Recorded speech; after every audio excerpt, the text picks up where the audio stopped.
Hello everyone, Xephy here. With the Battle Pass finally being released and some really legit Year 5 leaks out there, I would like to take a trip down memory lane and actually look at everything we got during the year 2019 of Rainbow Six Siege. Or, as I would like to call it, Year 4, the year of recycling. Now, I'm not going to just tell you all the content we got and be done with it, nah. I would like to properly analyze what we got and the implications for the future of the game based on that content. Let us quickly run down through the list and see what we've got with Season 1 and Operation Burn Horizon.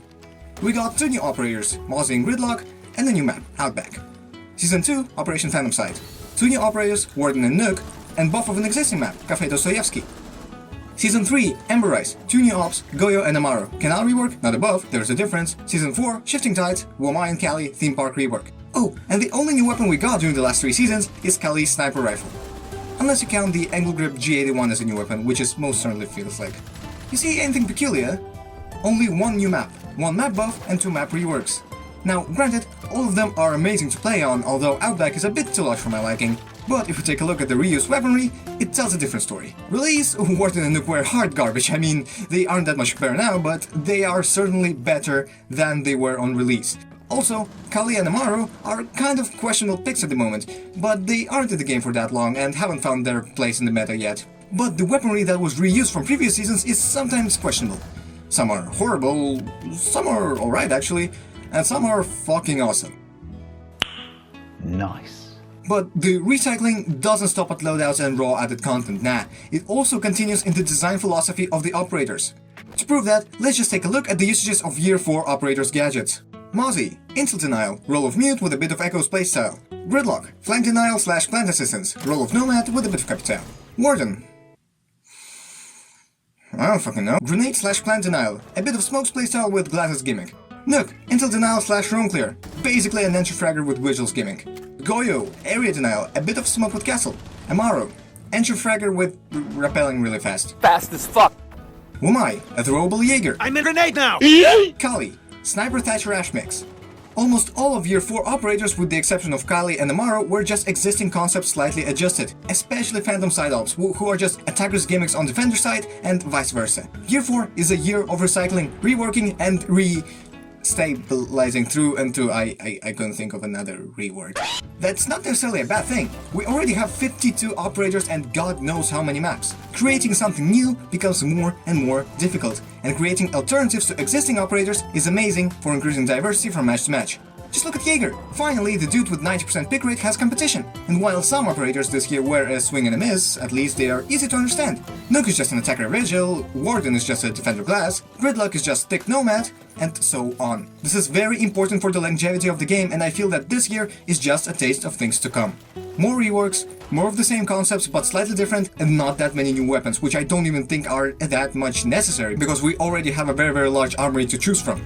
Also, I did not mention seasonal events, and huge props to Yubi for those. Showdown was my favorite one personally, but let's not get too off topic. One thing I would like to point out though, is that the stadium map that we got during the Road to a Site 2020 event has a layout of slightly edited Oregon. Seriously, it looks like what a potential Oregon map buff would look like. In terms of layout, obviously not the way that it looks. I don't think that a map with see-through glass would be very competitive. Also, I would like to point out that Amaro and Nook are just entry fraggers with guns worse than any of the other entry fraggers. Now, opinion time. I was actually fine with the content we had this year, and while the 6 operators next year might sound horrible, I would like to give Yubi benefit of the doubt and hope that they have something good in mind. Like the Tachanka and Finker reworks they discussed earlier. Anything is better than a second Blackbeard. Or second Maverick. Or second Lion. Or second Ally. Anyway, you get the picture. As long as the content is not rushed, I am satisfied. And if they decide to rework some of the existing maps, I would also be happy with that. Chalet, Skyscraper, and Tower are seriously due to some map buffs. I am also fine with introducing new operators based on existing concepts, as long as done properly, like Mozzie and Womai. And they don't have to be overpowered either. I actually think that Kali and Warden are alright. They have their niche uses. Like when you're hacking. LOL!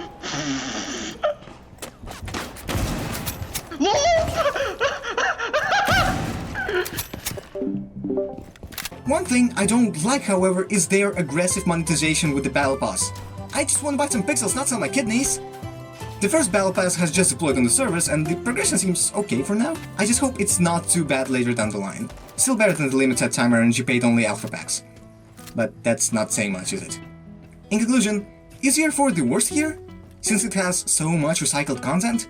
Nah, definitely not. That place probably goes to year 3. Yeah, we got Villa and Maestro, and that's pretty much it. Everything else kinda sucked. So, year 4 already wins in terms of content.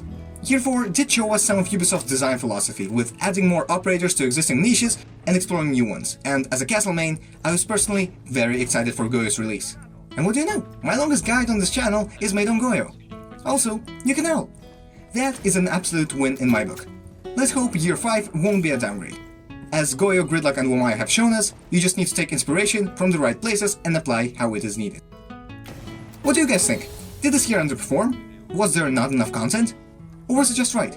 Please leave your opinions in the comments down below. I will read all of them and we can have a great conversation. Leave a like or a dislike if you liked or disliked the video respectively. And don't forget, communication is key. Good luck, have a nice day.